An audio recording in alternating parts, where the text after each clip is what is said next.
The Associate Administrator for Human Exploration Operations. Bill, Soyuz on the pad, ready to launch on November 14th. This will be the first launch of an American post-shuttle.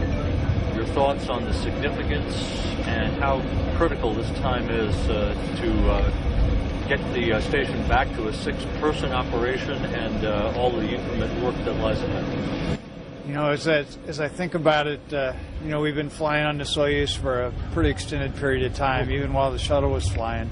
So I don't see it as a big difference, as this is the first American post-shuttle to go fly. But I still look at what the Russians are doing and getting the rocket ready to go fly after the Progress failure, and they've done a tremendous job of really investigating and thoroughly understanding what's going on, and they're ready to go fly today. And it's really amazing to see the teams working here on the rocket, getting it unbolted, getting it erected, see the Russians going through step by step, getting the rocket prepared, and they're doing a great job today. So I'm very impressed with what I see with the Russians and their teamwork in preparation for today. Only 3 months have passed since the Progress accident. It was very aggressive work that the Russians did to get into the posture that we're at today. 2 launches and a landing now within a 5-week period. Your thoughts on what this moment in time represents in terms of the aggressiveness of what the Russians are attempting? Yeah, it's a pretty intense launch tempo they have planned for themselves here. But again, you know, I don't sense any rushing or anything being cut in terms of preparation and preparedness. Again, the Russians are very methodical, moving forward kind of step by step. And you know, even as they prepare the rocket today and they do the unbolting and they do the hydraulic lifts and they do the activities, they're pretty standard, pretty step by step, just kind of moving forward, making steady progress. Mike Fossett and his crew on orbit had a slightly different increment over the past 3 months than they had bargained for.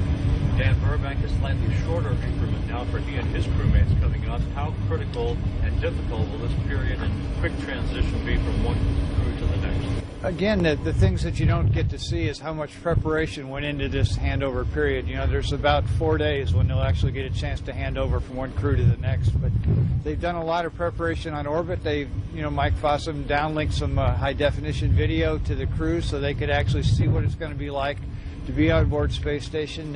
They showed them some things that they're going to have to do in terms of maintenance to get prepared. So where the normal handover would have been more face-to-face, they actually did some of it remotely by planning ahead and working with the mission operations team to be prepared. So, you know, it looks easy when we see it from the outside and see it get executed, but if you look behind the scenes and you see all the preparation and the thought that went into this to make it work that smooth, that's a testimony to what we're really doing to get prepared. So this extra preparation they did, the extra crew conferences, the extra talking back and forth have been tremendously helpful and should set us well to be ready for this pretty short handover period between the two crews.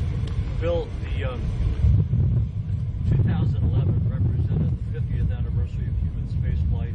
As the year ends and you move into a new year here, between utilization and the advent of commercial vehicles standing in the wings, basically ready to come online to service the station, how do you view this transitional period away from shuttle into how the future is going to look? You know, again, we've done a lot of preparation to get ready for this period to transition away from shuttle into the next period of commercial cargo, and I think again we're prepared. You know, we may get surprised, but we're ready to move forward. There's also a tremendous amount of research going on board space station. You know, every day I look at the status reports, and there's probably 5 or 6 scientific investigations being done every day on board space station. So this period of time with the 3 crew, they've done a tremendous job of actually doing some really quality research. You know, some of the combustion experiments that Mike Fossum have been looking at have yielded some really amazing results. We see some things with, we're actually burning some heptane propellant in space.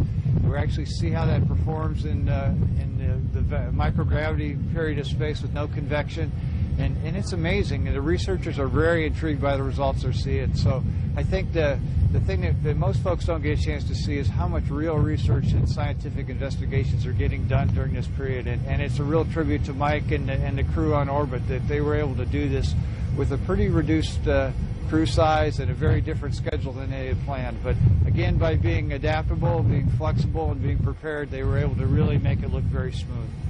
Finally, how complex will this time frame and this increment be for Dan Burbank and a month from now when Don Pettit launches to join him with his crew? Again, overall, a pretty dynamic period in terms of launches and vehicles coming up.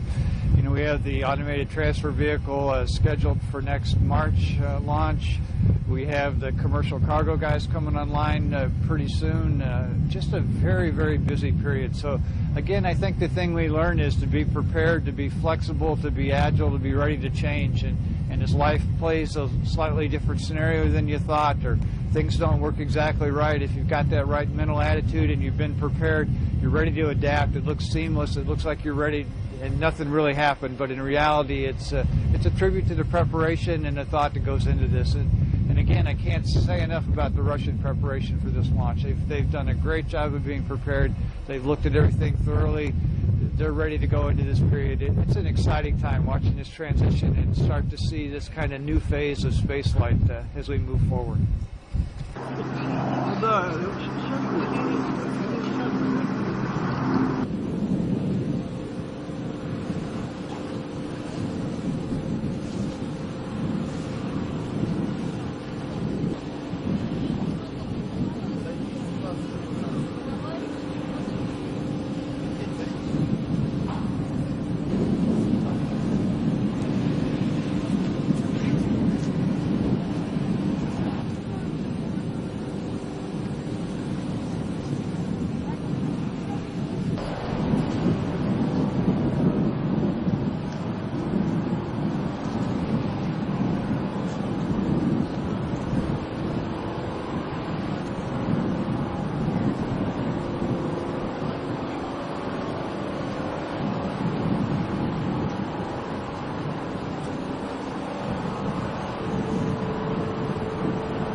Yeah.